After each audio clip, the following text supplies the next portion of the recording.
Hello, everybody. Hi, I am CheeseSlice sitting in for Craig Pasta Jardula right now. We've got an interesting show for you today. We have author David Whelan. He's going to talk to us about um, John Lennon's assassination. But first, let me go ahead and bring on the host for the show. We're going to be recording two segments for WBAI and Pacifica Radio Network today. Uh, First, we've got Gloria Guillo. Hello, Gloria. And we have Hey, Jayme. Jayme Kuzmarov, and they are going to be interviewing David Whelan right here. So, everybody, we're going to get started. Gloria is going to start the show and take it away. So, let's do this thing because we're running a little bit late. So, Gloria, whenever you're ready, I'm going to step out and you do your thing. Let's do it. Hey, everyone. Welcome to Left on Left, where the left critiques itself and laughs out loud to keep from crying. I'm Gloria Guillo, filling in for Craig Pasta Jardula. I'm a former bureaucrat in New York City government, an investigative journalist, vice chair at WBAI Radio, and a co-founder of Green Renaissance Sovereign Rights Movement, a group so left it's right on. I'm joined here today by a resident expert, Jayme Kuzmarov. Jayme is a professor at Tulsa Community College, a historian, investigative journalist, and managing editor of Covert Action Magazine, an online magazine that focuses on CIA and deep state activity. Our producer and engineer is Jayme CheeseSlice.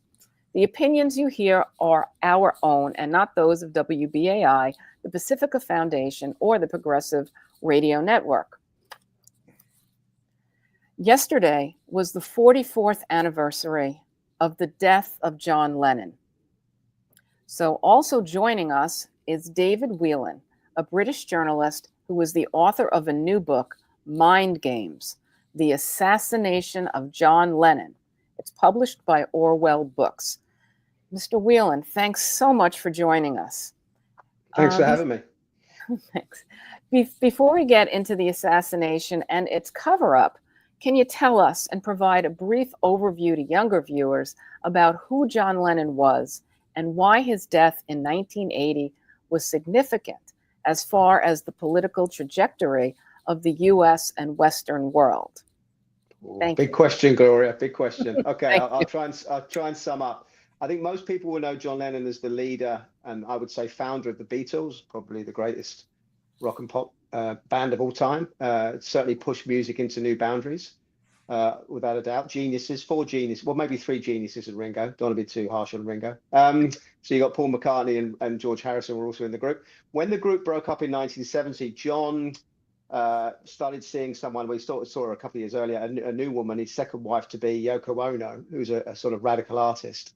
And between the two of them, when they came to America in the early 70s, they started to become quite politicized. John was always politicized. He criticized the Vietnam War back in the mid 60s when he was in the Beatles. He, to the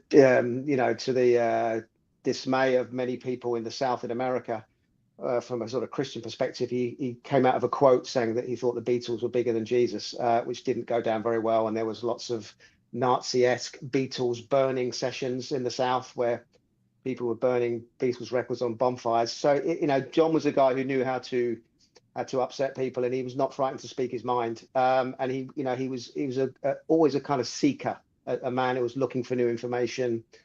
And he was always, I suppose, ultimately looking for one thing beyond anything else, and that was peace. He was a peace advocate, which is a very unhip sort of something that no one talks about today. I don't think I've ever heard any politician or news commentator talking about peace much these days. They often talk about escalating wars, but not very often stopping them. So he was a kind of radical guy from that perspective. He had lots of run-ins with Nixon. That kind of escalated with Watergate. John and Richard Nixon were not friends. Nixon, it's now been documented, used the FBI to surveil John and Yoko with Men in Black and phone taps and all the rest of it. And he tried to get John deported. Once Carter arrived in 76, John got his green card and went into what I suppose would be a quiet period for him with Yoko. They both lived in New York at this time in a very large palatial building called the Dakota. And then from 76 to 80, it was all quite quiet for John. He had a second son called Sean. There's lots of kind of lazy people saying he just baked bread, but he was doing lots of things. He was traveling and he was still, interested in the world and the world around him. And obviously he wanted the world to be a better place for his son, Sean, his second son, Sean. So by the time Reagan got elected in November, of 1980. John had just released a new album called Double Fantasy, and he was about to get public again. And I think if you were a Reagan supporter or someone connected to the Reagan administration, you would look at John Lennon and think to yourself, is this guy going to do the same thing with Ronald that he did with Richard? Is that all right? Yeah. I think that's great. Absolutely. I really enjoyed the One quote point to add before, and then we'll get into the assassination. I mean, wouldn't you say he was threatening to revive the, I guess the fear of the ruling establishment was that the 60s weren't yet dead. And with his conservative Reagan coming in, that there would be a revival of the 60s era peace movement at a time that Reagan was intent on re-escalating the Cold War, and that Lennon's music would be a real catalyst for this movement, and that he was planning new music, as you pointed out, with real strong political undertones. And this could have been the motive behind the assassination. Could you recite the quote that you used from Sean Lennon regarding his father? That was a really, really powerful quote. That he walked it back a little bit, but it's very powerful. Well, allegedly he walked it back. I've never actually found any proof that he did walk it back. He certainly never repeated it. In 1998, when Sean was coming out with his solo career, it was his first album was being launched in 98.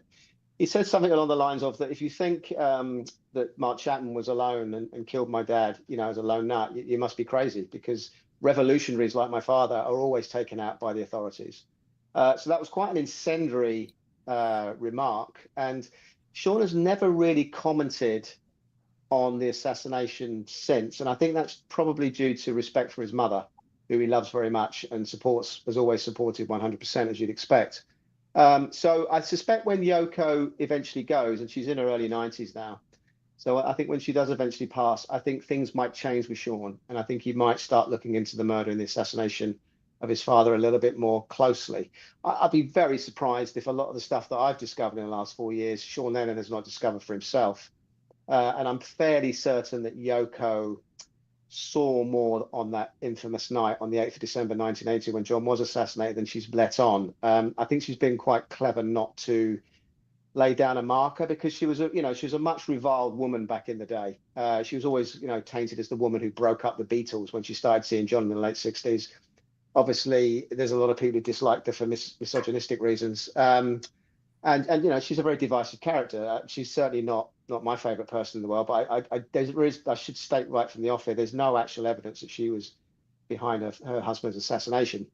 So that needs to be put out there. But there's a lot of people who don't like Yoko. So I'm constantly being told that she did it, she was part of it. But it's like, show me some evidence, and I'll go down that line. But I did think she saw more than she said. And what's really important as well from that night, guys, this is something that people just don't understand.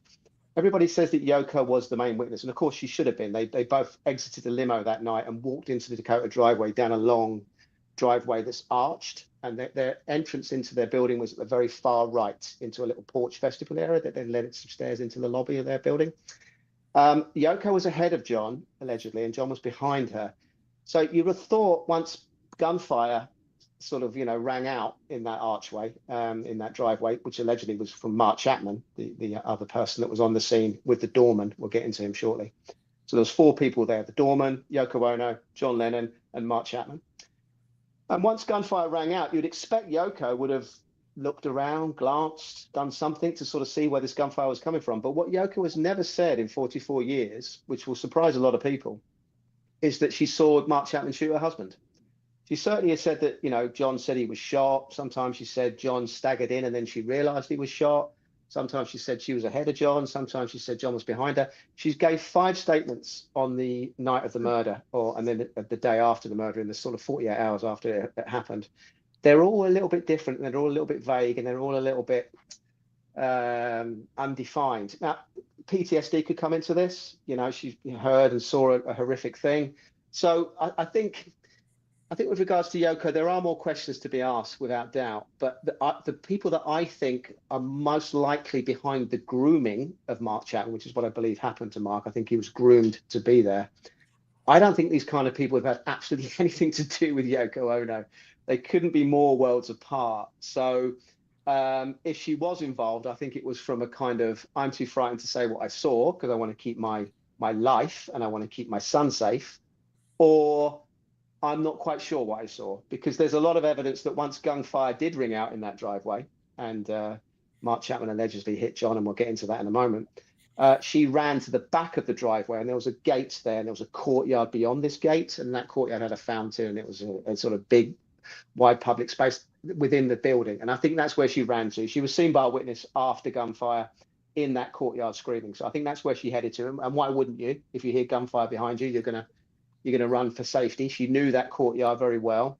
Their studio was in that area. So yeah, I think there's what you'll discover. I'm sure you guys, if you've read my book, know there's so many questions still to sort of answer in this case, and that's what got me into it. Once I started to look into it, I just thought, hang on a minute, there's so much here that doesn't make sense. There's so much here that's vague. There's so much here that's not defined. There's so many contradictory statements and assertions. This is one of the most famous men who ever lived. How could David, this be? Could you tell us just a little bit about your background and Sure. how long it took you to write this book? And, Sure. Thank you. And then we'll get Sure, into the logistics of the murder. Okay. Okay. Yeah, I'm a TV producer by trade. I was brought up in North London, single mother, not a particularly peachy cream childhood. I was very lucky when I was 17. My big break in my life was I got a traineeship at a big TV station in London called Thames Television, which was the biggest sort of commercial TV station in London at the time. And I was a trainee in the film department, so it literally was the luckiest break of all time. And I was brought through that system, and I got to sort of see how everything worked in TV. And I kind of moved into news at the time, which was great. So I saw how news worked, and I saw how journalists worked, and I became a news researcher. So I learned how to research, which is very different in those days without the internet. It was like real proper stuff, going into libraries and digging out books and finding documents that are long hidden. So it was a good training.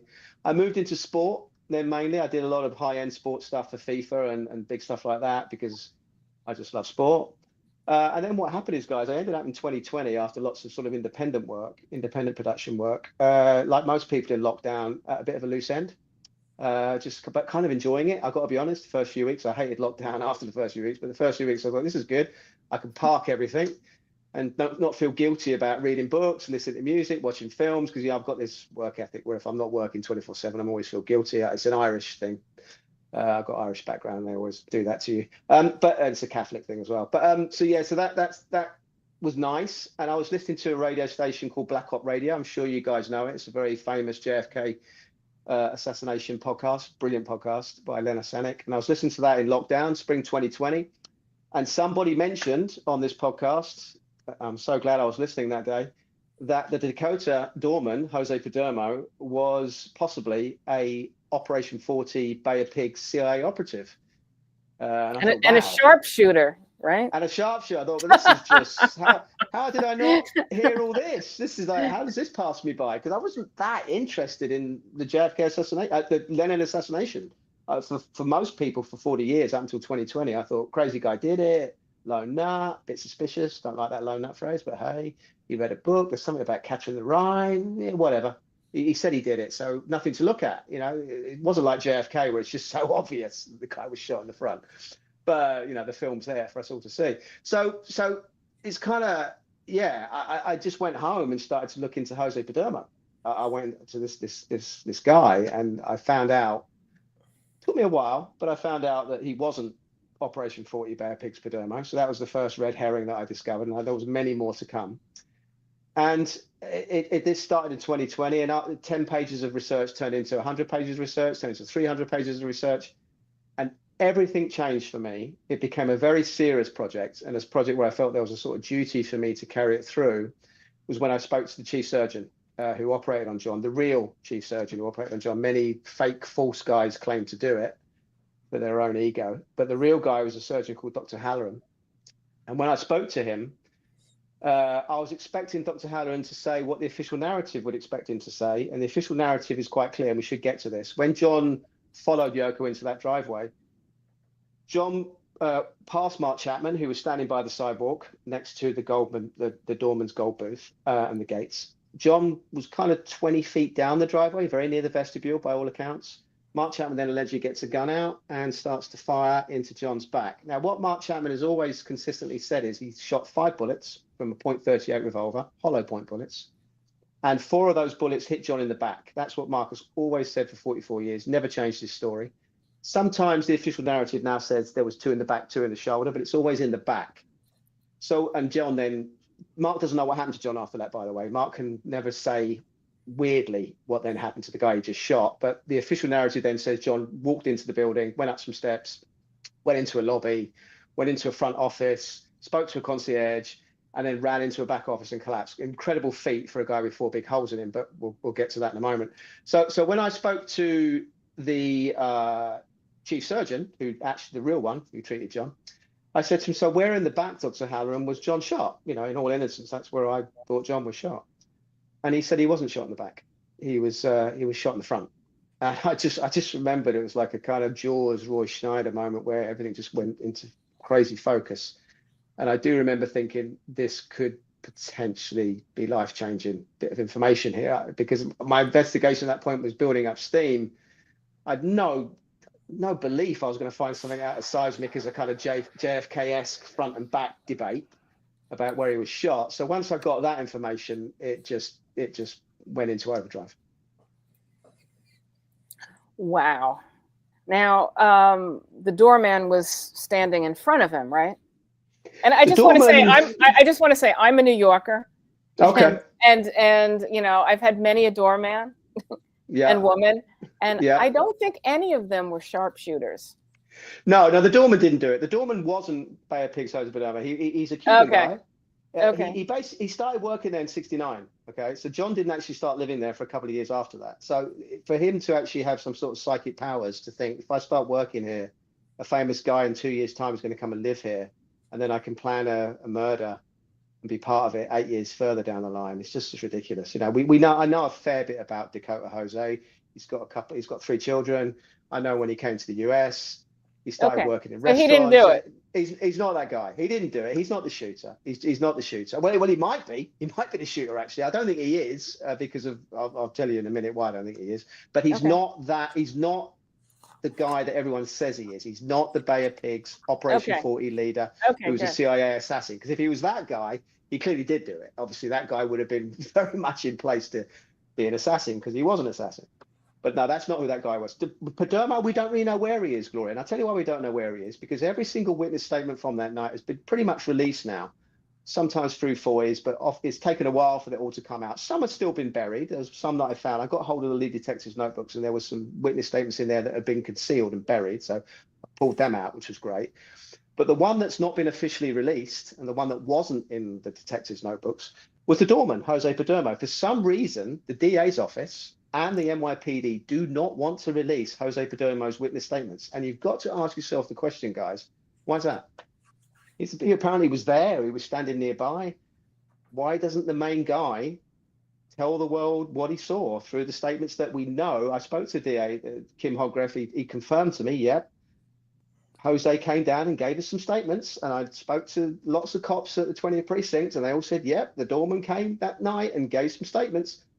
But nobody wants to release those statements. So I find that very, very suspicious. Very, very suspicious. So with regards to the shooter, I mean, you just have to kind of figure out what's feasible here, guys, because I went beyond the surgeon. I spoke to 2 nurses who worked with Dr. Halloran that night, and they're lovely, lovely, no-nonsense New York nurses who've got no skin in the game about, you know, trying to make themselves famous. They very much kept in the shadows. They're absolutely paranoid about being seen as making money or fame off what they did that night. You know, they're just nurses who were doing their job, and then they went home. They didn't want nothing to do with documentaries or books or magazines. And they only came out into the media 10 years ago when a fake doctor called Dr. Lin, who was in the room that night but didn't treat John, kept on going on documentaries going, oh yeah, you know, I saved John and I pumped his heart. And but he just didn't do that. He was there, but he wasn't helping out. So the nurses, to back up Dr. Halloran, said, yeah, we were there. Lin's lying. Halloran tried to save John's life. So I spoke to these 2 nurses who were there in the operating room when John came in. What they do is, guys, you cut off the patient's clothes instantly with scissors, and you flip it. This is just standard procedure to see where the wounds are, to see where the entrance wounds are, see where the exit wounds are. So they cut his clothes off, they flip him, they start doing IVs, they cut up his chest, they start pumping his heart, they do all the stuff you've got to do to try and save a guy who came in dead on arrival. Okay, there was no Oh. pulse, so he died almost instantly. We'll get into that in a second. So what happened there is, guys, after they called it, after about a 20-minute effort in vain to try and save him, and they did try really hard by all accounts, Barbara and Dee wash John. They take his body away and wash him. They wash him down and they shroud him, getting him ready in a kind of towel, a sheet. It's kind of a big sheet really around John's body. This is the standard procedure before the morgue comes and collects the body that night. Apparently every night the morgue sends out a van, goes around different hospitals in you can imagine, and picks up all the dead bodies, takes to the morgue. So they knew that was going to happen, I don't know, 1 o'clock or something. So they got him ready. They washed his body. They wrapped a sheet around it. They shrouded it.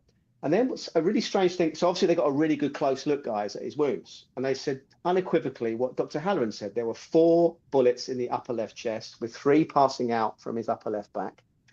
And the 3 that were passing out from his upper left back were in a direct line of fire from the 3 that were just above his heart. 1 was slightly over on the shoulder, upper arm. That one stayed in, they said. But the 3 that were above his heart did all the damage, and they passed directly through. And these nurses were experienced professionals. We'd seen gunshot wounds every night in New York. These were not rookies. And they knew that when a bullet goes in and when it comes out, it goes in slightly smaller than when it comes out slightly bigger. So they knew how to read a gunshot wound. So when they were washing him, they got another chance. Obviously, they saw him on the gurney when they were trying to save his life and they flipped him. But when they were washing him, they got a real good chance to see these wounds. But what's interesting is, guys, Elliot Gross, the chief medical officer who did the autopsy the next day, a man who I should say has been accused multiple times of falsifying autopsies, would you believe? This is the guy who got the job. He turned up that night at the hospital. This has never happened before. And he said, I want to see John. I want to see his wounds. And they said, well, why are you doing that? You're going to get the body in 12 hours or whatever. You'll be doing the autopsy in the morning. Why do you need to see the wounds now? It's disrespectful. We washed him. We put wrapped the shroud around him. He said, no, take the shroud off, sit him up. I want to see the wounds right now. And they had a big argument with him. They thought it was really disrespectful. But in the end, he had protocol. He was the chief medical officer in New York at the time, or in the Manhattan district. So they sat John up, and I don't mean to be gory here, but John started to bleed out again, and they were really angry seeing him bleed out from the wounds. Gross walks around the body, John's body, observes the 4 in the front, 3 out the back, and then he walks out. And they had to wash John again, and they had to shroud him again. So when these 2 nurses say they know John's wounds, they know John's wounds. They're to be wholly believed, because they weren't just in there in a messy operating room trying to figure out what's what. They got a chance to observe John's wounds twice and wash them twice. So once they told me that, I just kind of said to the nurses, you do realize, and Dr. Hanna, I said to all of them, I said, you do realize that Mark Chapman was standing 20 feet behind John, shooting into his back. And they were, that's impossible. They said, we always thought Chapman was 1 or 2 feet in front of John, at least, because it was to quote Dr. Hallard, a tight professional grouping around his heart. And I said, well, what about if John turned? If he was near the vestibule, Mark's near the sidewalk. Mark allegedly, some people say, called out to John, though Mark's never said he did this, by the way. And Yoko has actually said in one of her statements that they did not turn around. But let's just go with it. Let's just say John did turn around 180 degrees in a darkened driveway and looked at a guy that was shouting his name in the street. I said, could he done it? Could, in your opinion, Dr. Halloran, as a surgeon who's treated lots of gun wounds, could this guy pull it off with a .38 revolver? He said, no chance. He said, no. And I'll quote him. He said, not even a Navy SEAL could pull off that tight professional grouping of bullet wounds over his heart from that distance with that gun. He said, no chance. Impossible. So this, you can imagine, guys, my head's swimming here. I just thought, how did he get those wounds? Because we have witnesses on the street. We have a cab driver called Richard Peterson who said he saw Chapman raise a gun and start firing. He couldn't see John. John was far down, he assumed, by the vestibule at this point, because he saw John get out of a limo. He saw John walk past Chapman. Then he saw Chapman raise a gun and start shooting. So we know where Chapman was. We know John wasn't near him. The police officers all said that the actual incident happened near the vestibule. The lead detective, would you believe, guys, actually told me that he thought John was shot in the stairway inside the vestibule. It's a very important detail. And he's actually gone on a piece of film, which you can find on my YouTube channel, Assassination of Lennon. And this is a bit of news rushes that I found, guys, where Detective Hoffman was caught outside the hospital, the Roosevelt, after John had been called, after John had died, and they'd come out and told the press about it. And he's bombarded, the lead detective Hoffman, by journalists. And they say 2 things, guys, that are really interesting to him. They say the first thing is, do you know about this talk of a second shooter? which is really interesting, isn't it? That journalists at the time, reporters, after an hour after the murder, were hearing reports of a second shooter. That was never mentioned again, by the way, but very interesting that that's what they thought at the time. And then they say, what else is going on? What do you know about it, Ron? He said he was shot as he was walking in the vestibule of his apartment. Now, unfortunately, guys, in the vestibule of John's apartment is an area that Mark Chapman cannot see. Mark Chapman is out on the sidewalk. Once you walk into that vestibule, you're out of sight of Mark Chapman and you're on the stairway. So I think there's a lot of evidence now, guys, that points towards Mark Chapman shooting blanks, possibly ammo, but I suspect it was blanks. And the real shooter, once John had heard this behind him, okay, hold that. He would run into the vestibule. Don't go any further, because we're running out of this episode, but we have another episode coming. We're going to talk about Mark Chapman and go more into his background.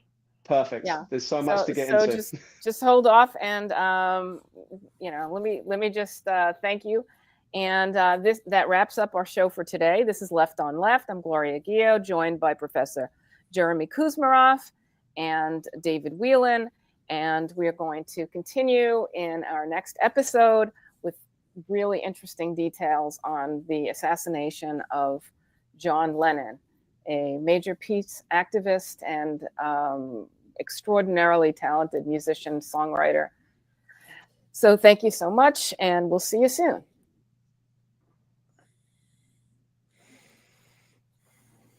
All right, that was good. That was really fascinating. I looked at the time and I'm thinking, oh, we gotta wrap it up. So that was great. Now we're going to tie it together to the other stuff that we'll try to pick up where you left off. Definitely. In this segment, and how he was maybe programmed and stuff. Yeah, there's so much more. I mean, guys, I can come back. I'm happy to come back. No, we have the other episode. We're going this is great. We got part 2 right now. We're ready. We're ready. Here you go. Yeah. So, okay. Don't anyone go anywhere. I'm just going to start off again with the same thing. Okay, ready? Right. I'll drop out and you get going. Let's do it. Hey, everyone. Welcome to Left on Left, where the left critiques itself and laughs out loud to keep from crying. I'm Gloria Guillo, filling in for Craig Pasta-Jardula. I'm a former bureaucrat in New York City government, an investigative journalist, vice chair at WBAI Radio, and a co-founder of Green Renaissance Sovereign Rights Movement, a group so left, it's right on. I'm joined here today by a resident expert, Jayme Kuzmarov. Jayme is a professor in Tulsa Community College, a historian, investigative journalist, and managing editor of Covert Action Magazine, an online magazine that focuses on CIA and deep state activity. Our producer and engineer is Jayme CheeseSlice. The opinions you hear are our own and not those of WBAI, the Pacifica Foundation, or the Progressive Radio Network. Today we're joined with author David Whelan, and we are discussing for the 44th anniversary of the assassination of John Lennon. David Whelan, he's a British journalist, and he's the author of a new book, Mind Games: The Assassination of John Lennon, which is published by Orwell Books. Mr. Whelan, thank you so much for joining us. Please continue. You were just telling us like the exciting parts of the drama of what was going on, and the whodunit. Yeah. Well, we hear gunfire. Gunfire's heard in the Dakota driveway.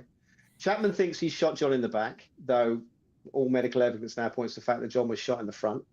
Chapman can't really explain what happened to John after he'd been shot. So how did John get shot in the front? And I'd looked into the forensics. I'd looked into all the witness statements. Obviously, I took great stock into what the medical people told me. I believe the medical people. Why would they lie about what they thought they saw?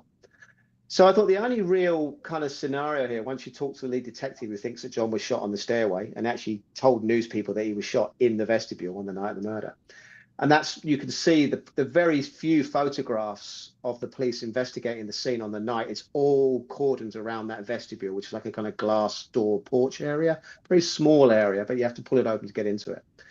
And so that's clearly where the incident occurred. And Chapman was over by the sidewalk. So I thought, there must have been a second shooter potentially in that stairway, in that vestibule area. As John came running in after hearing gunfire behind him, that's where he had to go to get into his apartment. So he went there. Whoever knew what John's movements were would know he'd be heading into that stairway area. And so I just want to repeat one thing you said from the previous one, is that you believe that he was shooting blanks.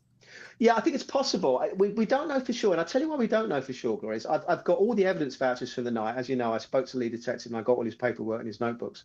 The one thing that's not in the evidence vouchers, and they're pretty complete, the evidence vouchers, is spent bullets.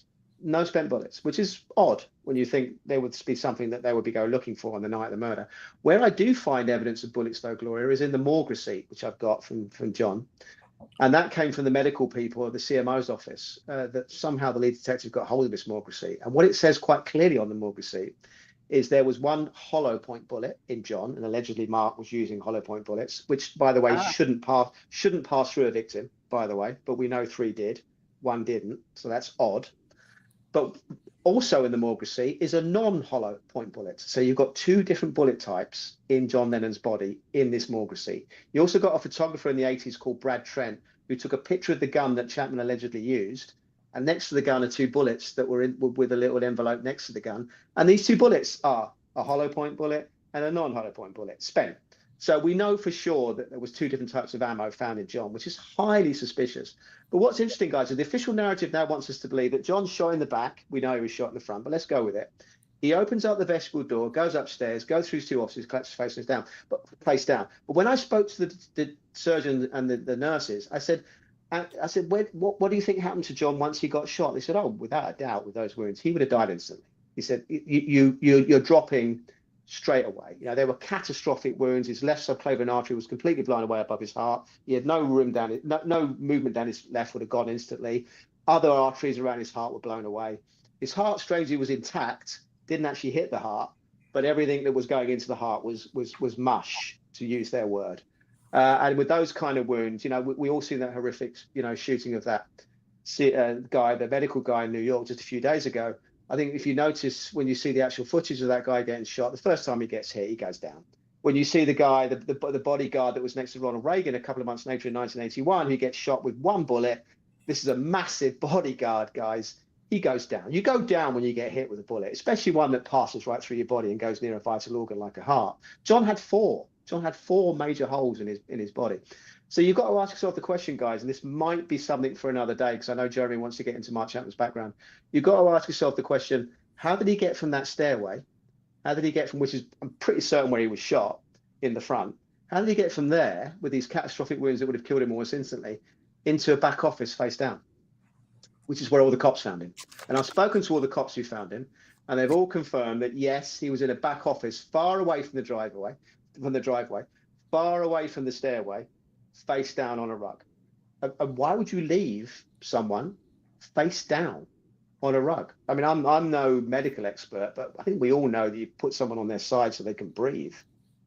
So it was very odd that he was left that way. And the mystery of how John got with those fatal wounds from the stairway to the back office is, I think, part of solving what really happened that night. So you generally believe that this was a conspiracy and involved more than David Chapman? Well, yeah, I think once you 100%, Gloria, because once you sort of think, well, Chapman is kind of believing something, or he's thinking that he's done something that we know forensically and medically he probably almost certainly couldn't do, i.e. shoot John in the front and then John go off on this amazing journey. So it's almost like he's kind of having some kind of hypnotic, kind of strange, like kind of mental episode where he's imagining something that he's doing that he's not actually doing. So I thought, is there any sort of proof? Is there any evidence that Chapman might have been hypnotized or groomed? And then that just led me down to the answer, overwhelming evidence that he was hypnotized and groomed. And some of the people that came into his life early on, and some of the people that came into his cell, would you believe, after he was arrested, are some of the most nefarious hypnotists and intelligence assets that the world's ever seen. And you've got to ask yourself the question, what the hell are they doing in the Mark Chapman story? You know, the lone nuts. You know, I think most people would imagine that Mark Chapman lived in his bedroom and then one day he snapped because he was a loser and a loner, you know, the classic lone nut, and he decided to go out and shoot someone famous to become famous. That nothing could be further from the truth with the Mark Chapman story. Well, Jayme is really Mr. Assassination, and he studies assassinations like, I guess, you know, some of us read the paper, you know, and a couple of the things that Jayme has pointed out in many of his articles. I'm also a fan of Jeremy's work besides yours, and is the MK Ultra program, and this whole conditioning of people to be Manchurian candidates, so to speak, and to basically murder at command. And I think, Jayme, you wanted to talk a little bit about the relationship between Sirhan and well, I'd rather David say more about Chapman and his background, and what if you can elaborate on the evidence we have that he was groomed and that he may have been a Manchurian candidate. As far-fetched as this seemed, that there is actually evidence for this. So why don't you go into that? You're right, Jayme. It is, for a lot of people, it is far-fetched. It's kind of far-fetched for me in a way, and I'm still slightly uncomfortable with the word hypnosis. I think most people are, aren't they? I think we all like to think it doesn't really exist and you can't really be sort of made to do something against your will. But obviously, I think, people have proven that this is the case. This can happen. Some people are more susceptible than others. So Chapman, classic childhood, Southern boy, he was born in 55. So by the time he started to get into music and start to, throw his toys away and get into more interesting things when he was sort of 14, 15, he was a classic kind of mid-60s, late 60s kid who was into rock music. He wasn't particularly a Beatles fan. He liked Todd Rundgren more than anybody else. He was more into the alternative side of music. He'd smoke pot now and again with his friends. He was into girls. He was very kind of apparently tolerant about the world and people in it. You'd kind of call him a liberal, really. Most of his friends said he had no kind of, you would call conservative kind of not to say values, but he was a hippie. I think that's what I'm saying rather badly here. He was a young kid who was into that hippie culture. He loved music. He loved pop. We've all seen this a million times. Some of us may have delved in some of this stuff ourselves. And so what happened that changed all this was when he was sort of just coming up to 16, he got in with some Presbyterian Baptist preachers. And one of these preachers was a guy called Charles McGowan. And Charles McGowan was the pastor of his local church called Chapel Wood. But what Charles McGowan also had in his background was he had a US military background, but he also had a background as a counterintelligence officer in Navy intelligence. So this is a guy who started to look after Mark Chapman from the age of 15. And this is a guy who still looks after Mark Chapman even today. So if you want to get through to Mark Chapman, you've got to go through Charles McGowan. Charles McGowan is the Mark Chapman keeper. Some would say handler. I wouldn't say that, but definitely his keeper. So in conjunction with Mark's wife, Gloria, who's a woman we may not have time to talk about today, they're the two people who control all access to Mark Chapman, and they control access that Mark Chapman has to the outside world. So that's very important to know.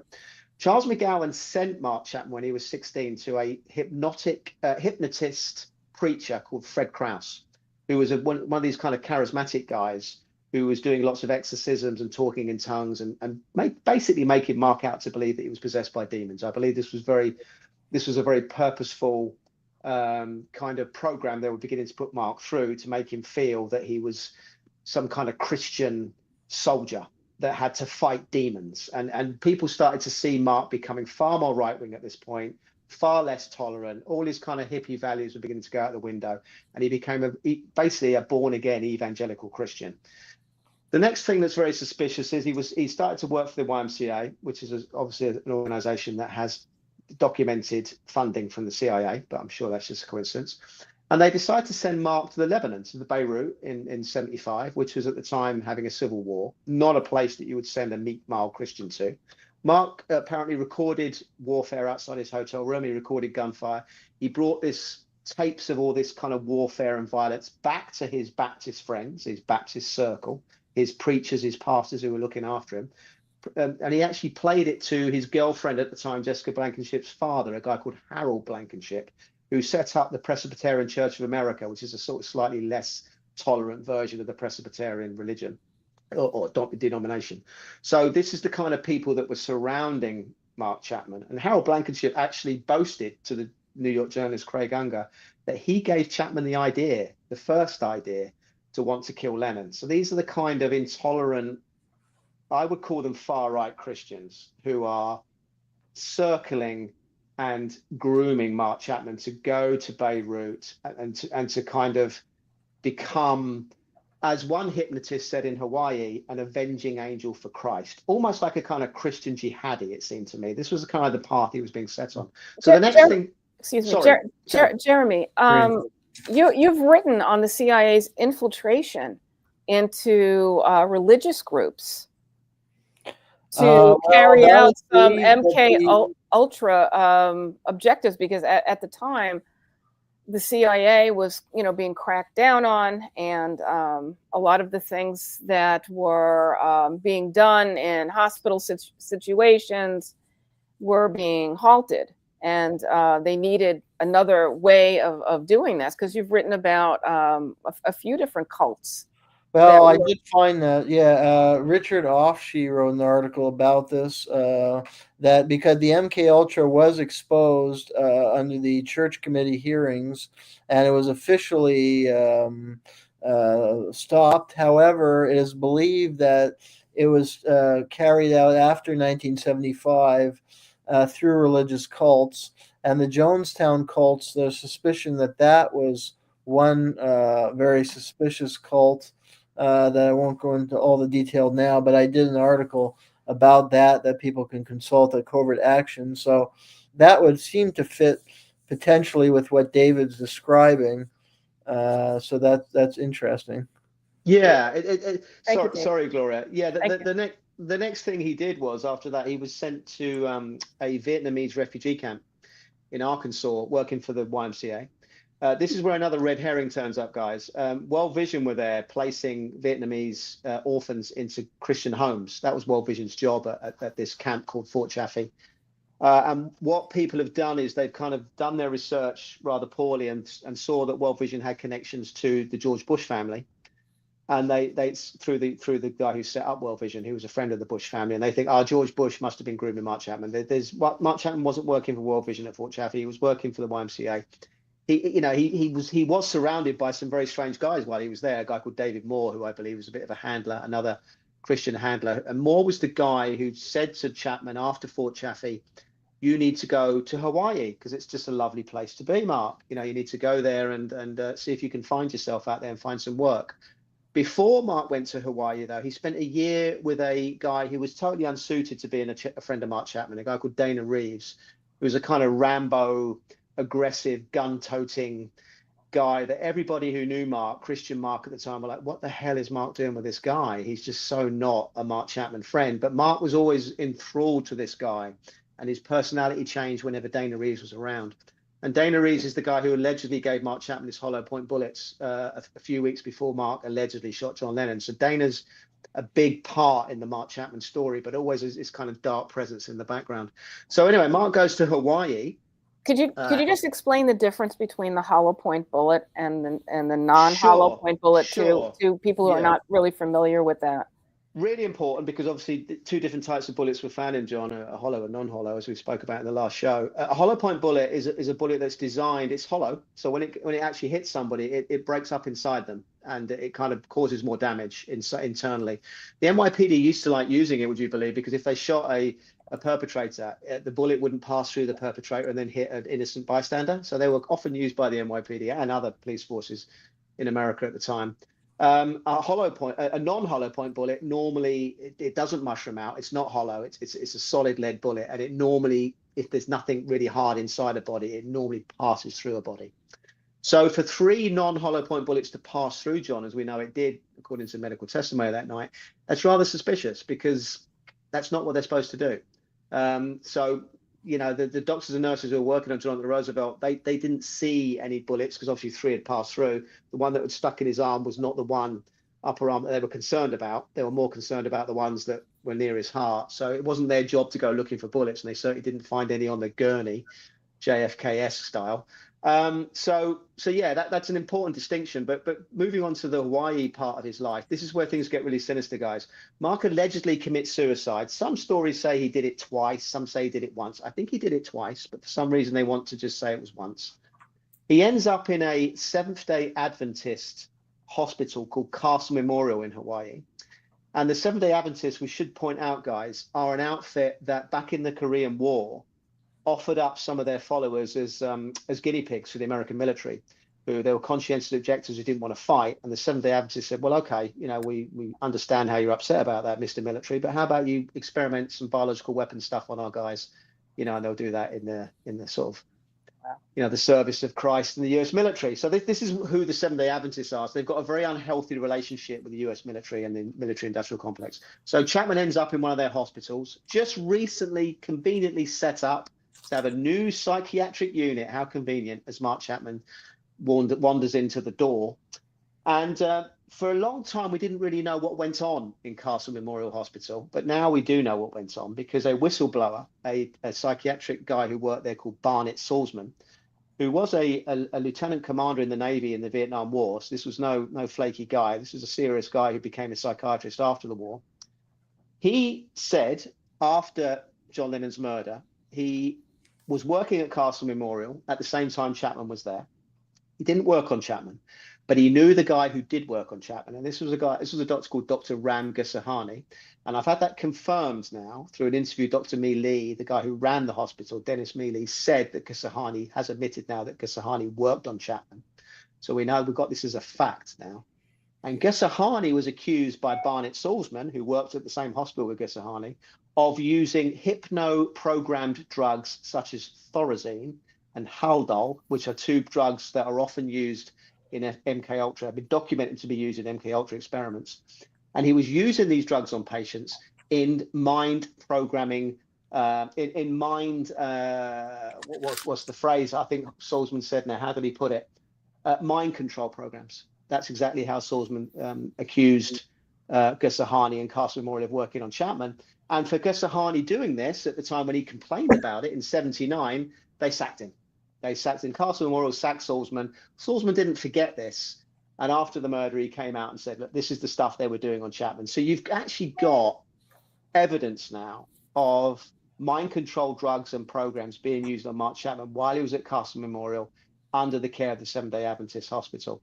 So just when you think, though, guys, that you can't get any more evidence that Mark Chapman might have been an MK Ultra Manchurian candidate, kind of in that kind of program, a guy who was put on that program for a specific purpose. After Mark Chapman was arrested, guys, and this is almost incredible, and this is a coincidence for me that is just too far, and it makes it 100% certainty for me. Mark Chapman's first public lawyer was a guy called Herbert Adlerberg, who was, the next on the list as a public defender to look after Mark. After 2 days of death threats on the phone, Adlerberg leaves the job, and a new private lawyer called Jonathan Marks takes over. Jonathan Marks worked out at 30 Rockefeller Plaza. He should never have got the job. He was not experienced as a trial lawyer. He, after 3 days, on his first day, after 3 days after the murder, he was cornered outside the court when he went to see his client for the first time by a journalist. And he told the journalist that a guy called Milton Klein was going, you can see this clip. Milton Klein was going in to see Chapman, and he was a psychiatrist to evaluate him, okay, his client. And this journalist did his job that day, and he said to Jonathan Marks, he said, isn't Milton Klein a hypnotist? And Jonathan Marks looks very uncomfortable and said, yes, that's part of his skill set. But what Jonathan Marks didn't say was that Milton Klein 1 year earlier on a ABC documentary called Mission Mind Control boasted about being a consultant on the CIA's Manchurian candidate program. And he boasted about the fact that he could create a killer within 3 months through the MK Ultra mind control program. And this is the guy, one of the guys, because there were many other hypnotists that were sent into Chapman's cell, but this is the main one.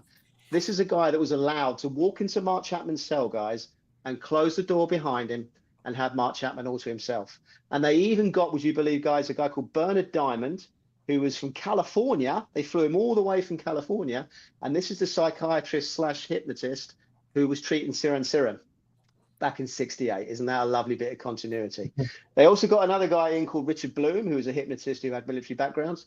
And it was almost like, I joke about this sometimes, guys, it's not a funny matter, but it is almost laughable. It was like a hypnotist convention in Mark Chapman's cell.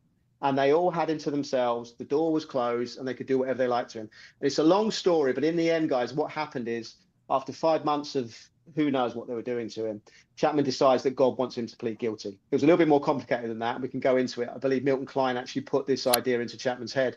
But what was really convenient about that, guys, is once he pled guilty, no trial. And all the stuff that I've uncovered in the last 4 years was buried forever. Wow, that's incredible. We don't have a lot of time. If I can just quickly get you say something. Do you think like this with the Catcher in the Rye, that was part of maybe this Psy-war operation? Yeah, for sure. The book, there's a myth that he was always into the book. Not true. After the murder, lots of journalists went to Decatur, Georgia, where he came from, his hometown, spoke to all his friends and family. Lots and lots of journalists spoke to lots and lots of people. Every single one of them said, he never mentioned that book. He was never into Catcher in the Rye. But when he was into Catcher in the Rye, we can find out that he started to get obsessed about it, excuse me, in the summer of 1980, after many years of being got at Castle Memorial, who then gave him a job, by the way, which is very handy. So you treat him and then you give him a job. So you've always got him on site to work with him, which is what they did, I believe. So what happened there was Chapman, I lost my train of thought there. I was talking about, what was I talking about? The Catcher in the Rye. And when you Catcher in see the the Rye. CIA, Yeah. like they want to not just kill Lennon, but discredit the whole generation by presenting Lennon as the phony. Because Yeah. you know, the 60s era movement saw the establishment as a phony and Lennon was the counter establishment. So they're trying to spin it around that somehow Lennon's the phony. Well, maybe. I mean, we know Salinger, the guy who wrote it, is a guy with intelligence background, and he's a very nefarious, strange guy who had very strange tastes. But what I find interesting about that book is all I can say for certain is, guys, when Mark Chapman started to get obsessed with John Lennon in the summer of 1980 in Hawaii, he also started to get obsessed with that book at the same time.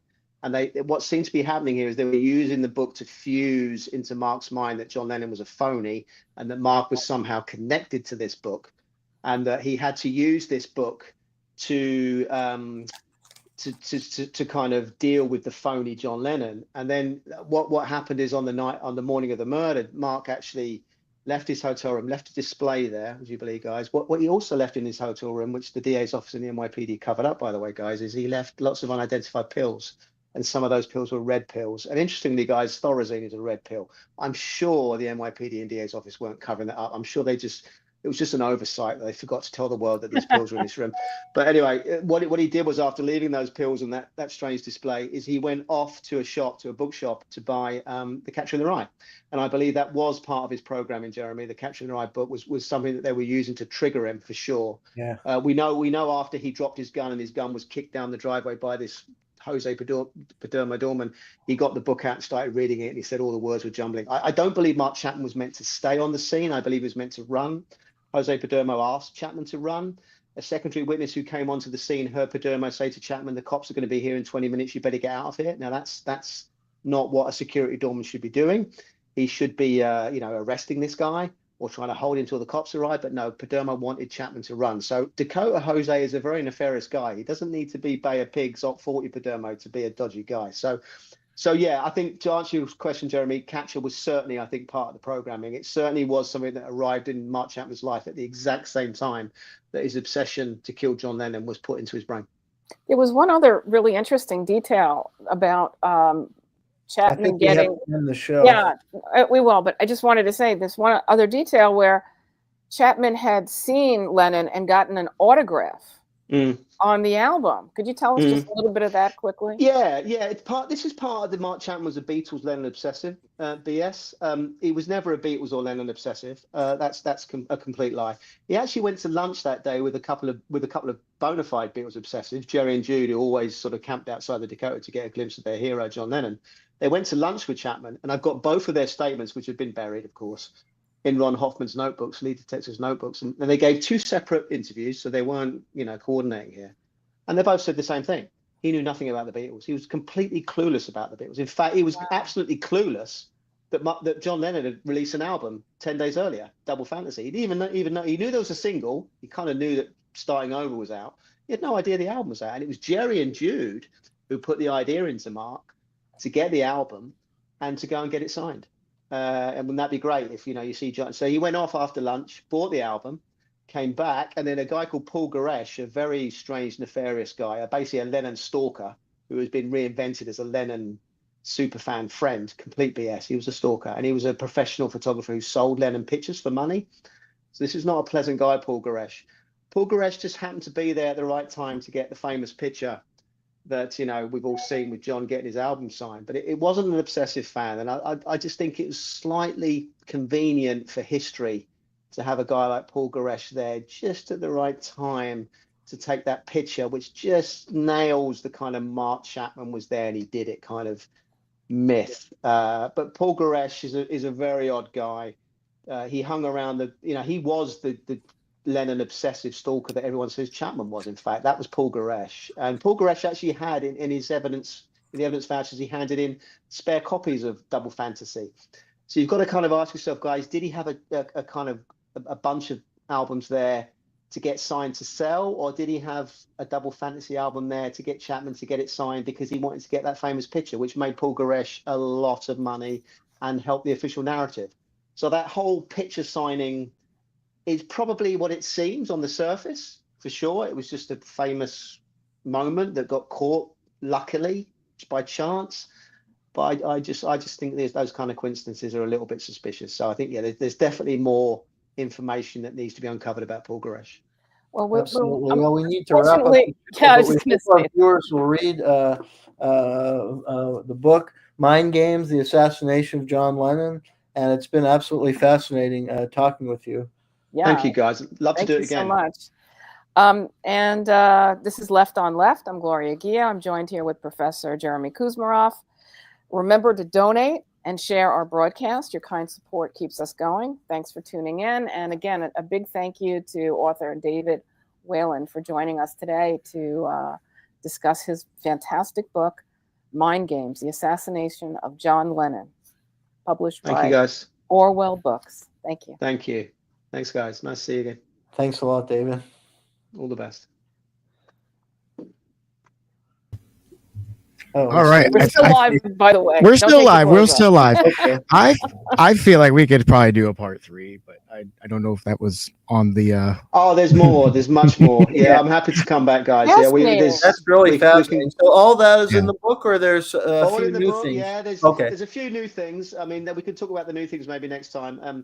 Amazingly, the NME, a British music newspaper, I just discovered in 1981, wrote 3 articles. This is on my Substack at David Whelan at Substack. I wrote 3 articles on these 3 articles, and amazingly, the NME were on it right from the start. They just said there's something suspicious here. This isn't right. This pleading guilty by God isn't right. And they discovered these kind of nefarious Baptist preachers surrounding Mark, and they discovered that there was a very kind of intolerant far right, the Satanists are taking over kind of atmosphere. This kind of a bit like what Trump's doing, tapping into that kind of Christian Southern vote, and we're all under attack from these kind of like music Hollywood Satanists who are taking over the world. Lots of parallels, and the enemy were on that right from the start. The enemy also sort of knew that MK Ultra was a thing that was happening. They knew Navy intelligence had admitted in '75 that Navy intelligence were involved in MK Ultra, so they certainly got onto that quite early. And in the final article, they incredibly managed to get an interview with Barnett Salzman, the whistleblower at Castle Memorial, and it's the only official on-the-record interview with the Castle Memorial doctor who was there, who whistleblowed on the brainwashing that was going on there. So the NME were really on it. But what's fascinating is, guys, these 3 articles were completely buried. No one followed up on it. The mainstream just completely ignored it, and they were forgotten about, these articles, and I just managed to find out about them recently. And interestingly, the one with Barnett Salzman, I don't want to get conspiratorial here because I don't believe everything is conspiracy. We love that. Yeah, I know. I try not. No problem here. Yeah, I try not to. But what's interesting is that final episode, that final NME article, that issue, which was I think 11th of July '81. It took me about 6 months to find it. That Barnett Salzman interview in that article, for some reason, that issue is really rare, really hard to find. You can find hundreds of NME issues online on eBay from back in the day, but that issue is really rare. But eventually I managed to find it. And isn't it interesting that the Barnett Salzman whistleblowing issue is just very, very difficult to get hold of? But yeah, so there is new stuff, Jayme, coming all the time. There's guys I have to take down. There's a guy who's coming out recently saying he was a witness. I get this all the time. I often ignore them, but sometimes I just have to almost ridicule their nonsense. People want to attach themselves to the story. This guy said he was walking past and he saw everything, and nothing he said stacks up. He clearly wasn't there. He's a fantasist. He's got a book coming out soon. So these people need to be taken down. And the Lennon assassination, as I'm sure you probably know by now, guys, it's just surrounded by misinformation and myths. Yeah. Lennon spoke to the cop in the car. That's a classic myth. all the cops that were there are embarrassed about Officer Moran saying that to the media after the murder. They just said there's no way that guy was talking to anybody when we carried him out. He was completely dead. Moran saying that, he said, you know, are you John Lennon? John Lennon said yes. Is something that they're embarrassed about. But that myth is very important for the official narrative, because that myth then makes people believe, well, maybe John was alive when he got into that back office, and maybe he was still alive when they carried him out. So maybe what the doctors and nurses are saying now about John died instantly isn't true. So these myths are quite important, but these myths are legion. They're absolutely legion. So what do you think happened? We don't know. Somehow his body got into the back office. You think the killers took him there and I think, I mean, this is definitely one for another show, Jeremy, but you need to look into the concierge, Jay Hastings. Jay Hastings' shirt was covered in blood that night. Jay Hastings admitted that his shirt was covered in blood that night, the concierge. Other people who saw his shirt said it was covered in blood. Problem is, Jay Hastings said his shirt was covered in blood because he helped the cops carry John's body out to the police car. We know now from all the cops that did that, and from Dakota workers, and from Mark Chapman himself, would you believe, that only 2 cops did that and Jay Hastings didn't do that, guys. That's a fact. That's a stone cold fact. So you've got to ask yourself the question, how did Jay Hastings' shirt get covered in blood? Now, a Dakota worker who was a lift operator called Jayme, who came up and took the gun away, because there was no smoking gun, guys, would you believe, when the cops turned up? There was literally no gun when the cops turned up that night. He said that he assumed that John fell into Jay Hastings' arms, which is the only way he could figure out how Jay's shirt was covered in blood. But Jay denies that. Jay denies that he had anything to do with John or touched his body. Jay just says that John ran past him in his office and said, I've been shot. But we know from the medical evidence and testimony that almost certainly didn't happen. And what do we know of Hastings' background? Sketchy. Yeah. He started in 78, same time as Jayme. He disappeared. What's really interesting, he's got some missing years, Jay Hastings. He's got 3 missing years I can't account for.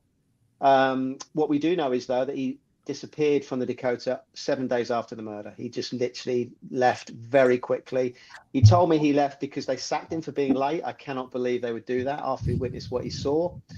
And Jay Hastings, another little interesting point about Jay is he was never asked by the NYPD to go down that night and give a statement, which is very bizarre. He was just, they didn't bother to sort of, you know, everybody else did. The doorman did, Jayme did.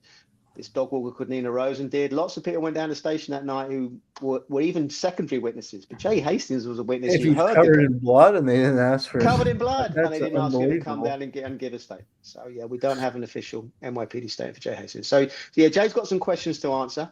Jay doesn't care. You know, I said to Jay, when my book comes out, Jay, it doesn't look good for you. Is there something you want to tell me? Is there anything you've missed, you know, in our discussions? He said, no, I don't care what people say. You know, police officers lie. I carried John's body out. They're all lying. And that's that. So yeah, it's a bit of a mystery. And of course, Yoko would have seen this, wouldn't she, if John or if Jay was moving John's body, or there's a second shooter there. So I don't quite know why Yoko doesn't corroborate or doesn't go into more detail about how her husband's body got from the stairway into a back office. But yeah, that's something that has to come out maybe after she dies, perhaps. Who knows? But there's more to come. Yeah. So you don't have a theory as to who the real shooters were? I think it'll be a professional hit. I don't think it would have been I don't think it'd been anybody that was connected to John or Yoko or anybody like that. I don't think it's one particular body. I don't think it's like the CIA or the Navy intelligence. Navy intelligence have got their fingerprints all over Mark Chapman. I think, you know, these Southern Baptists as Presbyterians, for me, I think something like this takes a group of people, like-minded people, who all get together and say, do you know what? If this guy who said he's bigger than Jesus, who has this kind of witchy wife, who takes drugs and you know, criticized Richard Nixon and criticized our glorious Vietnam War, and is probably going to criticize what Ronnie's got planned in Central America. You know, if this guy goes, it's going to be good for all of us, isn't it? You know, so let's just use the kind of connections we've got with MK Ultra. Let's just see. And I think Mark Chapman was one of many groomed individuals. I think Hinckley has all the hallmarks of being a Mark Chapman. Yeah. The guy who shot Al Lowenstein is another guy who I think has a very similar profile. It was a few months earlier, before John Lennon was assassinated. He has a very similar profile to Chapman and Hinckley. And I think there was a whole bunch of them. As Navy intelligence commander Thomas Neurat admitted in the mid-70s to Sunday Times, he said, you know, we have tons of these guys. all over the world, ready to go. Programmed Manchurian Candidate assassins, ready for the button to be pressed. And I think Chapman was just, he was, groomed to do a particular job. And I think the John Lennon thing, it could have been someone else. I think Chapman could have killed Al Lowenstein potentially. Chapman could have gone for Reagan in March, of 81. I don't think it was a specific Lennon, connection with Chapman. I just think he was the next guy on the list that kind of fitted the profile to do it. But when you add up all of the Manchurian Candidate program assassin clues and coincidences around Mark Chapman, it's almost overwhelming that that's who he was and that's what he went through. And I think when Milton Klein turns up into the story, I think it's a slam dunk, to be honest with you.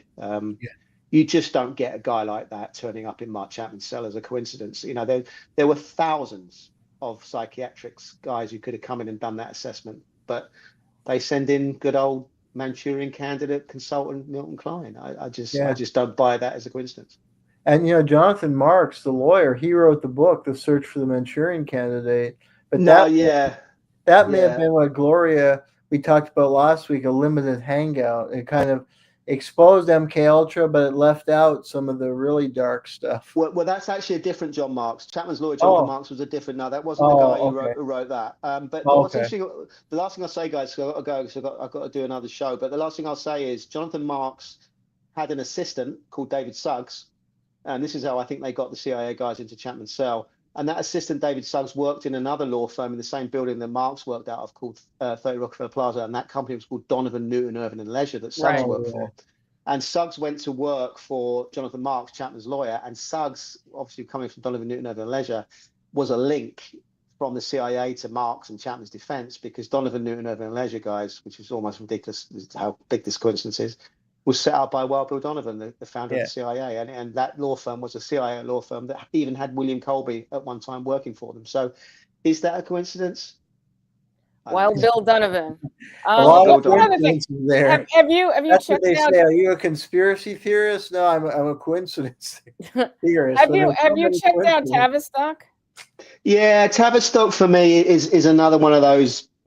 For me personally, it's a nefarious outfit for sure.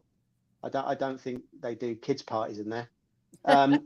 But just kids transitions. Yeah, that's maybe. All. Yeah, we know that happens. Just transitions. Yeah. God, don't go there. Don't open that can of worms. No. But yeah, I don't think they created the Beatles. I don't think, there's people out there who think the Beatles were created to sort of, control. That's just nonsense. I'm sorry.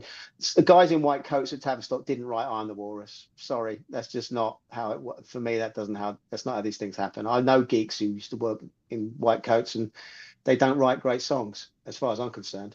The ones I know, I don't know many. Most of them were at school when they were teachers. But yeah, the Tavistock thing is interesting, but I don't think they created the Beatles. I don't think they're involved in this story. They certainly are involved in lots of nefarious things. I just don't think this story needs Tavistock. No, it doesn't. It doesn't need any more. It doesn't need Padermo, Bay of Pigs, Op 40 guy. The you original, got enough stuff there. Yeah, the actual Dakota Jose is nefarious enough without him being this crazy assassin guy.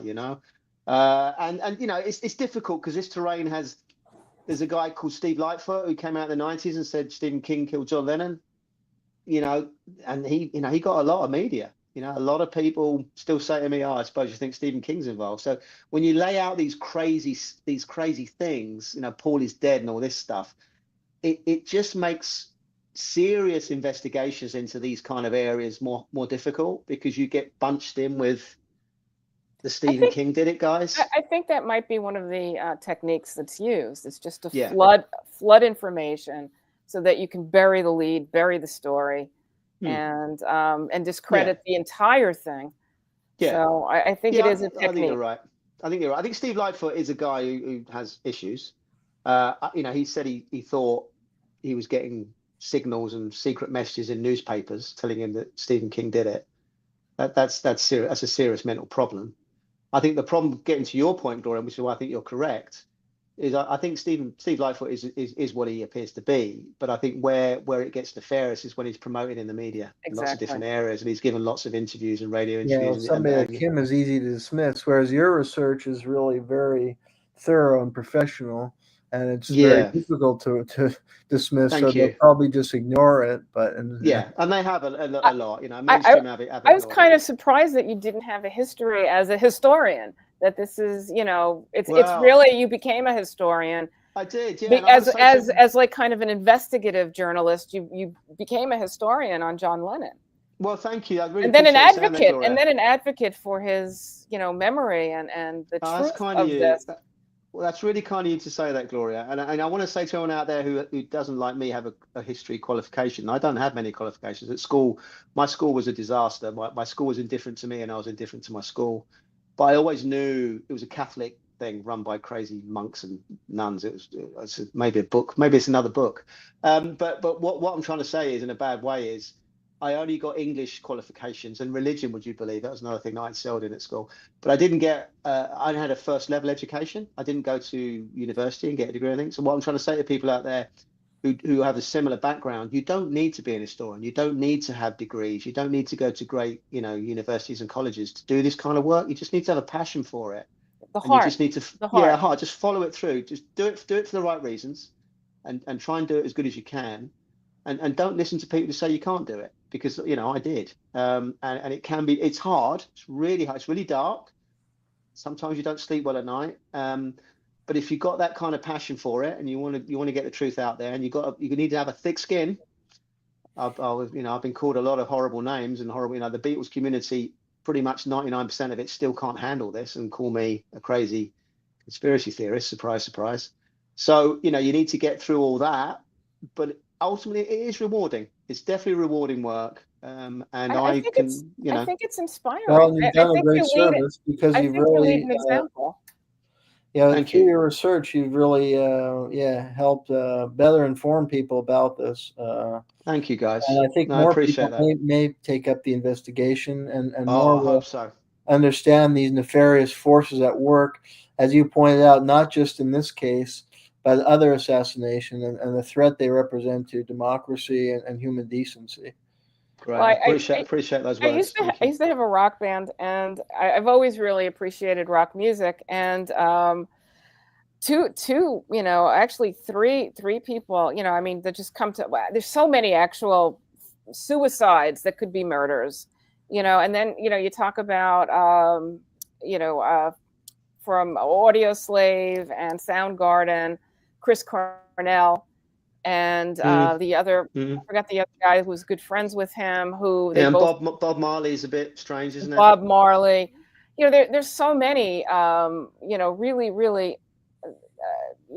Either suicides or murders that, and so I hope that all of the young people who are watching this and listening are really inspired by the example that you set, and really question all stories, and really do the kind of research that you're doing and carry on this fantastic legacy that you've laid out. Thank Because you. it's if you really want to honor music and you really want to honor performers and you want to honor your heroes, help them go into the research and do what David is showing you what to do, and you can do it as long as you have the heart and You can. I think we need more investigations of some of these other questionable cases for somebody like the way David does in a professional way to try and unearth the evidence to illuminate what really happened in some of these cases that look kind of suspicious. Yeah. And look what John said, one of his best songs, I think, is Give Me Some Truth. He was always obsessed with the truth and always obsessed with getting to the heart of things. He was always John questioned everything, literally everything. John would have been very interested in the JFK case. He'd have been very interested in his own case. He often said, respect new information. So I think, these people who dismiss everything as a conspiracy theory and just don't, engage their critical thinking faculties, I think John would have despised them. I think John, and interestingly, these are the guys who think they're the biggest John Lennon fans on the planet. It's like, I don't think you quite understand what the John Lennon brand is all about. The John Lennon brand is about questioning everything. It's about speaking truth to power. It's about being brave and about standing up for your beliefs. And these people just want to, think about what G chord was used on I Am the Walrus. I get it. Beatles music is lovely, but some people want to know more than that. and they want to look behind what they've been told. And I went into this not expecting any of this, guys. This was all a big surprise to me. I had no preconceptions about it, which I think was in my favor. I certainly wasn't looking for any particular angle. I certainly wasn't looking for a second shooter. Boy, was I surprised when that theory came into stark relief. But yeah, thank you guys for your time. I have to shoot, but Thank you so much. Definitely up for doing this again. So if you get a good reaction and want to do it again, or maybe viewers want to ask questions through you guys, happy to do that as well. Always up for answering questions, because sometimes you miss stuff. I've been doing this for quite a while now, and this anniversary has been very busy, but I can hear myself repeating myself so many times now. I do so many of these things, but I really enjoyed this one, guys. I'm not just saying that. You've asked great questions, and it's been a pleasure talking to you. Same. Likewise. Thank you.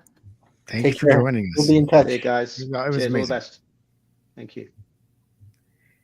Okay, I gotta run too, but that was great. Okay, that wraps up the show. Pull the plug, Jayme.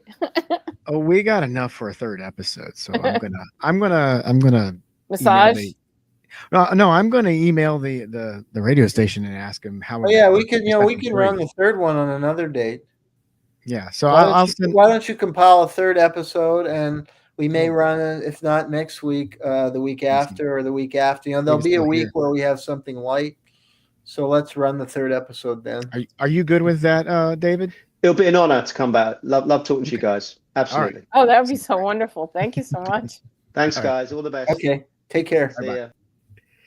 But Jayme, put together from this interview 3 episodes. So this week you'll send out 2, and then you'll have one as a backup, and we can send it out another week. Maybe we'll just film 1 episode.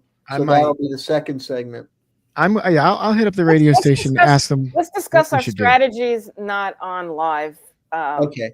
All right. I gotta go. Strategies off the record. Okay. See you later. All right. Let's see once we get a time. Have a good day, everybody. Okay. All right. Bye-bye. All right, Jeremy. Okay. Sorry. Yeah. I didn't mean to take you down. No, I'm going out. I'm going out. All right. Thanks. He dropped out right when I was clicking you to make you big. Okay. I got a split too. So, yeah, I think we all do. I got a lot of editing. So I'll hit up the radio station and see, hey, what would happen if we sent you 3 episodes or just 2? Okay. And let's talk about that when we're not live. Okay. Before you're gone, that's on my brain. We could talk on the phone privately. Okay. We don't have to. Well, no. This is interesting. You say you're in a rock band, right? Or you used to be. Yeah. Were you lead singer? I was the principal songwriter, lead singer. Okay. Yeah, played rhythm guitar. I have a video. You want a video? I was going to say, is any of that stuff on YouTube? Any of your shows? Yeah. Let me see. I'll send you something. You can pull it up if you want to entertain the audience. Maybe one day. I gotta look at it, make sure we can put it on YouTube for copyright reasons. No, it's mine. Well, but if if you're covering something like somebody else, I didn't cover anything. No covers. Never covered. Oh, no, there's no covers here. I'll send this to you right now. Here it goes, Jayme. Actually, it's probably better if I email it to you, right? Okay. Yeah, we could do it. Private chat. There you go. No. If you want to put anything up, you can. I mean, it just, you're talking about it. You can put up. You can end on my show at the Capitol Building in Washington D.C. You did a show there? Wow. I did shows all over. Yeah. Go ahead. See if you can find it. I just emailed it to you. Let me see if I can find my. If you can my pull email. it up. I've got so many tabs. So many tabs. I'm one of those people. Got too many tabs open. Oh, I've got like 6 windows filled with like 30 tabs each. Yeah, I sent it to. I'm a tab hoarder. I sent it to Snow Dog. All right, let me see. Oh, that's what happened. Yeah, click on the first video. It's no. It says at the Capitol. Oh no. What happened? I think I lost one of my windows with all my tabs in it. The one with one of my most important one. I'll see if I have to recover that later. Okay. Just sent it. Pull up the one at the Capitol. Oh boy, there it is. Oh wait, that's not it. I'm not The seeing band's name it. is Ringmaster. I see. No, I'm not seeing the email. You sent it to my Snowdog account? Yeah, I did. Oh, no, I don't see it. Okay. Copy. I'll send it to your text. Yeah, I mean that's all right. We could do it for next time. It's Well, I just would. it kind of fits at this It point. does. It does fit. It It fits the absolutely gut, fits. Okay, I I wish just I sent had it to known you again. beforehand. All right, that's it. That's the video. All right, that would take me a second to. I got to pull that over, but I thought it was I thought it's funny because you brought it up a couple of times. I'm like, I wonder if you actually have any videos out there of it. Yeah. Here's one for you. Oh boy, I hate getting text over to the computer is not easy for me. Performing the song "Offend." All right, where is it? There you go. Whoops. All right, now I got it. All right, there you go. See, that's what the private chat in StreamYard is for, Gloria. Yeah, I can't. It doesn't really necessarily work. I know it's so. I think it's kind of small on your computer. That's why you don't see it. Yeah. Well, I can't use the big computer. I got to really get a new one. All right, here we go. Let's see if So this is you and your band. Yeah. My song "Offend." That's me.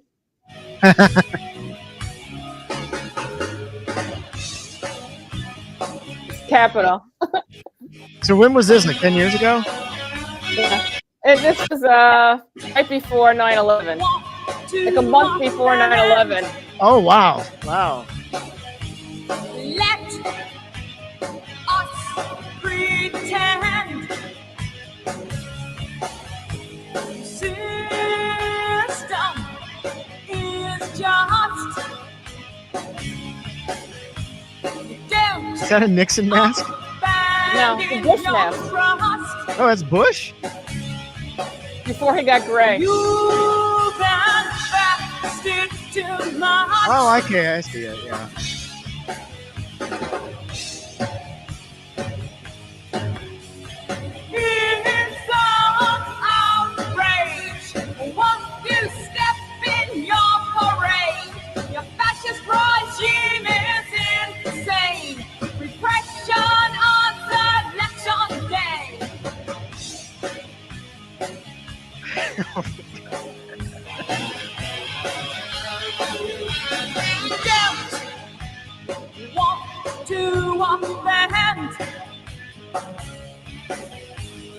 Let us pretend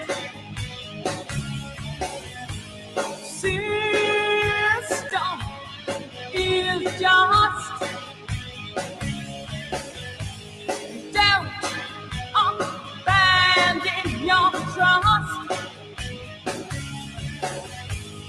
You invested too much.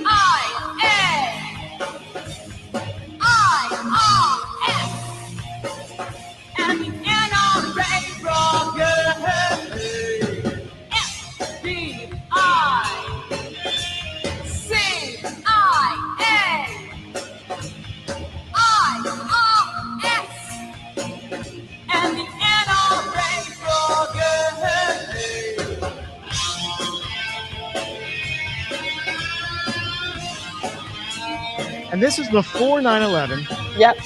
before month. the Patriot Act, A month. before Homeland Security, before ICE. Did you think it would get much worse than it was then? And get as bad as it is now? I did. You did? This is back when America was still mostly innocent. America can no longer afford the rich.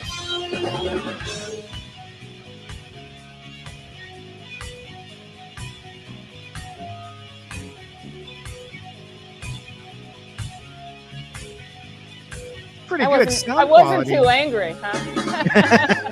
Probably weren't angry enough. Too much.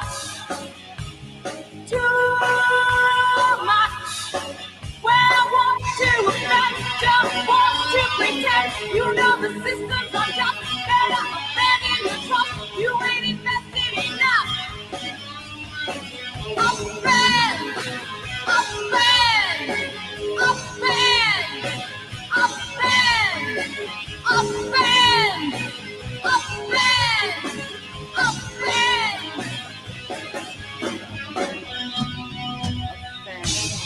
So the name of the song is "Offend." That's pretty good. Was that a studio recording and that was just video put behind the studio recording? Yeah, the video. Okay. They didn't. Because it sounds pretty good. I'm like, that can't be the live recording. We didn't have, I mean, this is like, there was no iPhones back then and fantastic recordings. You had like this big giant camera on your shoulder, and it was crazy. Oh, that's pretty good. It was pretty crazy. That was pretty yeah, good. we had a lot of fun. There's a whole bunch of songs. The titles of the songs are really hysterical. And just think about how bad you saw the situation 25 years ago to want to write that song. Well, these are the names of the songs. Wait, I just want to read. Offend, but it's just gotten so much worse since then. Followed by Star Spangled Lies. Mm-hmm. Followed by Wield the Sword. Reflection, which is actually kind of a nice song. Death Penalty is Genocide. One Less Blue Sky. Grand Cross. And Grand Cross is where I make predictions about the future. 1,000 Reasons, Ringmaster, Defiance Unrecognized, I Got, and Gun. Those are the names of the songs on the CD. Wow, I mean, we're on iTunes. Ringmaster and Camouflage is on iTunes. You can. It sounds like and we're also on Spotify and all of that stuff. It sounds like a very prescient music right there. Was it inspired by like Rage Against the Machine and? Well, actually, we were doing giant events. Like, there's a video where I'm wearing like a bathing suit with a flag around me, and we were the rock band for 25,000 people at something called Unity 2000. And Rage Against the Machine was the rock band in LA for the same event. I love how so many people like that band and have no real understanding what it is they're talking about. Yeah, like some people who are uber patriots are like, oh, they're so good, and you realize they're criticizing everything you love in their music. Yeah, the only problem I have with Rage Against the Machine is they had like a reunion concert and they required what might not have been their fault. I'd love to hear from them. Yeah. Because I am a huge fan, but they're requiring everyone to show their vax IDs. Yeah. And wear masks. And they were playing venues that required that. So I don't know if they had any power or not, but talk about jump how high they did. Yeah. And they expected their fans to jump high too, which kind of made me a little sour. But they're good. They're good and talented. That's kind of a down note, but it just sucks because they kind of disappeared from the space, and they were probably one of the biggest anti-establishment music. Well, the guitar player, I always forget his name, but he's on Sirius XM. Mm-hmm. He has a show. He still does a lot. I know, but they don't do it as a band anymore. And like, well, then they also lost. In the 90s. They also lost Chris Cornell. Chris Cornell had joined them. Yeah. And they were doing Audio Slave. It was really fantastic. I mean, Chris Cornell's, I Believe Murder was really devastating. It was really, really painful. Yeah. You know, it's a shame. Yeah. But Well, it's like thanks for sharing that with us. I don't think a lot of people knew that you had that past life. Crazy. Bet you went to a bunch no, of I've crazy been parties. consistent. No, I've always been consistent. I just had Well, I mean, the different people creative. now I've though. just had different creative outlets. Now Mhm. now it's was journalism and now it's video for some reason. But I kind of go where where everything takes me. Yeah, I mean, I really, change with the yeah, times. I mean, I like being more of an investigative journalist because it's really on my own time, and sometimes I get tongue-tied and mumble. So I'm kind of getting over my self-consciousness and trying to, just be more natural, live on video. But It does get easier. there's It's not. definitely a learning curve. It's like, oh, the camera's on. Oh my God, what am I gonna say? Yeah, it's not. It's not a little that bit hard, but cunning. it's not for everybody. But it does get easier over time. Like Yeah. now I don't care about the camera anymore where I used to. But I'm getting more comfortable. but it's still tough because I'm not. I do the engineering stuff because I don't really want to be in front of the camera all that much. But Yeah. I've gotten used to it a little bit. But like that's why I don't have my own show. And Yeah. some people are telling me you should do it. We need more voices, and I'm like, I don't really want to be that public figure. I don't know if I can handle that part of it. But well, you can do some here, and yeah, I know. It works I out don't. nice. It works out. I don't nice. mind doing what we're doing right here. It's fine. It's a Well, little bit of a taste. I'm you're the support greatly guy. appreciated. You're greatly appreciated. Well, helping out Pasta. Is it for those of you who don't know, Pasta, he's been out on family leave because taking care of his mom. And he's about ready to come back. And I just got an email. I think we're going to be doing a show tomorrow. So Pasta will be back. Actually, he was back on Thursday too. He did a show with Matt Weinglass. So yeah, he's coming back, and I don't know. We haven't talked about if he's going to do LOL next week or not, but we'll chat about that. I just had dinner with him last night, and I had a great dinner because I'm down in Florida. Oh, he's a great cook.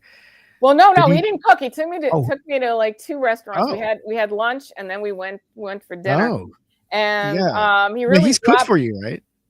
Yeah. No, Okay. I know Pasta well. We've traveled a lot through, Nicaragua and Brazil, and and he's my neighbor when I'm in Florida, and he's in Florida. He lives like a half an hour from me. I used to live 5 minutes, but I moved. So so we went to a Japanese restaurant that he likes. I think he paid like $300.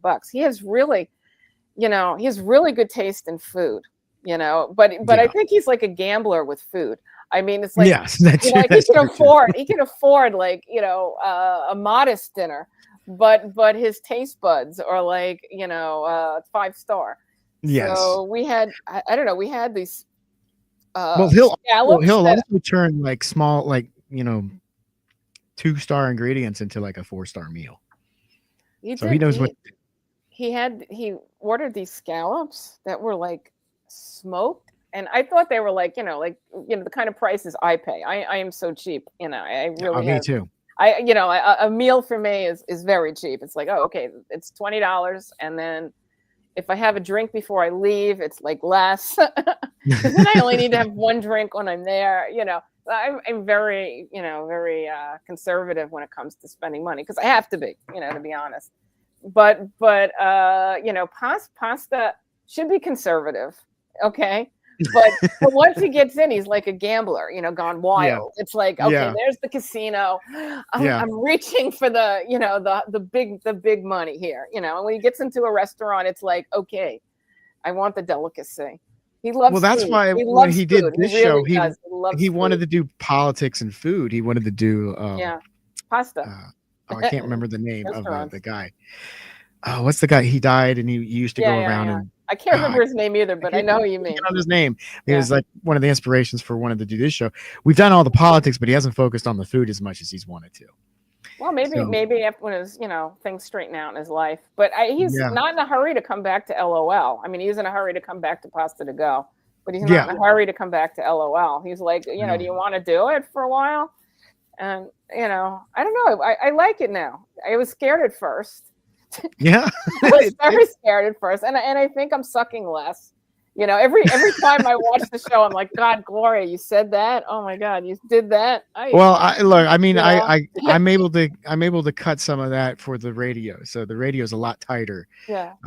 Because I've got to get it shrunk down into that time frame. So a lot of the stuff has to go is like the ums and the you knows and the little crutch phrases that everybody has when they start doing this stuff. I think I'm improving, you know. So Oh yeah, you are.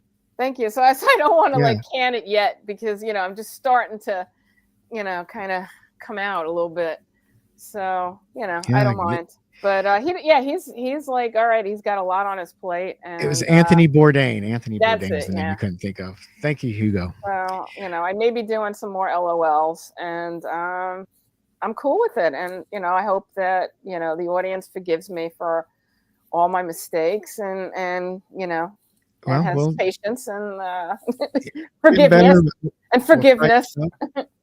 If I do a third episode from today, I'm gonna probably just take the stuff from the first 2 episodes for the opener and closer. I might even chime in at the very beginning and said, welcome to the special 3-part episode of LOL. This is going to be part 1, and here's Gloria. Take it away, and we'll do that. And yes, I might have to do a little bit of that for the recordings, but yeah, I think it'll work out because we kept talking for like another 20 minutes after we finished the second he's episode. Fascinating, and the topic is amazing, and and his research is top notch. Although and I think it's going to be something, it's topic that's interesting that I think Gen X and up, but I don't know how much millennials and younger care about John Lennon and his death.